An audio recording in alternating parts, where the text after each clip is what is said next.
కారణంగా ఉత్తర భారతదేశంలో పర్యాటకులు తీవ్ర ఇబ్బందులు పడుతున్నారు. హిమాచల్ ప్రదేశ్లోని ప్రముఖ పర్యాటక ప్రాంతమైన మనాలిలో కురుస్తున్న హిమపాతంతో రాకపోకలు ఎక్కడికక్కడే నిలిచిపోయాయి.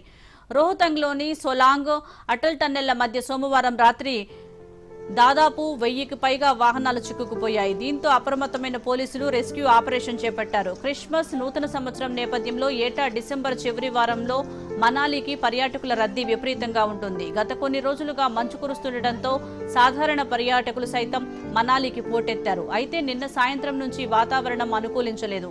మంచు దట్టంగా కురుస్తుండటంతో ఎదురుగా ఉన్న వాహనాలు కనిపించని పరిస్థితి నెలకొంది. దీంతో వాహనాలు ముందుకు కదలలేక భారీగా ట్రాఫిక్ జామ్ అయింది. దీంతో రంగంలోకి దిగిన పోలీసులు సహాయక చర్యలు చేపట్టారు. ఇప్పటి వరకు 700 మంది పర్యాటకులను సురక్షిత ప్రాంతాలకు తరలించారు. ప్రస్తుతం అటల్ టన్నెల్ మార్గంలో వాహనాల రాకపోకలు నెమ్మదిగా సాగుతున్నట్లు అధికారులు తెలిపారు. అటు రాజధాని సిమ్లాలోనూ మంచు కురుస్తుంది. హిమపాతం కారణంగా రాష్ట్రంలోని పలు రోడ్లను అధికారులు తాత్కాలికంగా మూసివేశారు.